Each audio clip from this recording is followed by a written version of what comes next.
mugamba mutya mwe mwenna abali ku channel yaffe eyitibwa Kyayiti YouTube channel yaffe. Kyembasaba mugende maaso n'ogyegattako, kigenda kuba kirungi nnyo. N'ekyala likinga video. Kati olunaku olwaleero njagadde mbalage taaba ng'omugaso wamu n'ebbombo mulungi nnyo mu kujjanjaba gwe omuntu awunya akaso oba awunya akavubuka. Mukimanyi bulungi nnyo nti abavubuka abasinga muba muwunya olusu lwe bayita akavubuka. Kati ng'oyagala okwegobako olusu olwo, funa taaba, ebikola bya taaba, ofune n'ebbombo. Nga woobiraba bulungi nnyo byetegereze, gwe alina ekizibu ekyo eky'akavubuka. Kavubuka akwata abalenzi wamu n'abawala, naddala nga bavubuka, wasinga obbatawaanyiza.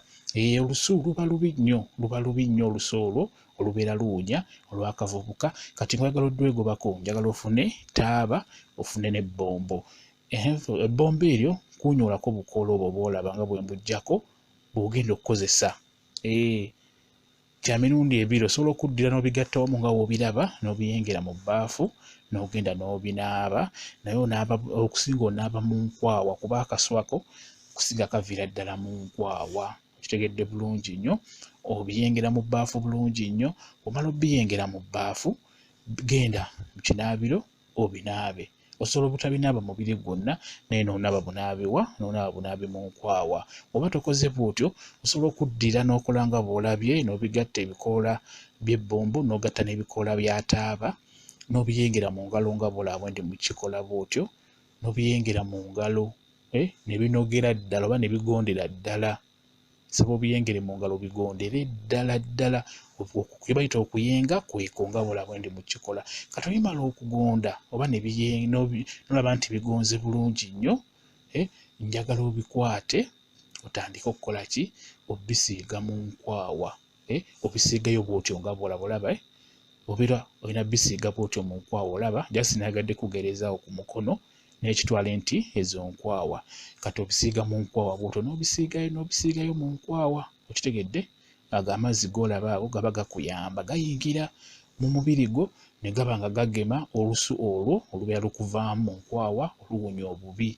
Ako ke bayita akavubuka. Amazzi ago g'olaba, okwateyo byennyini by'olaba n'otandika okusiiga mu nkwawa, n'osiiga mu nkwawa bw'otyo nga bwe ndi mu kikola.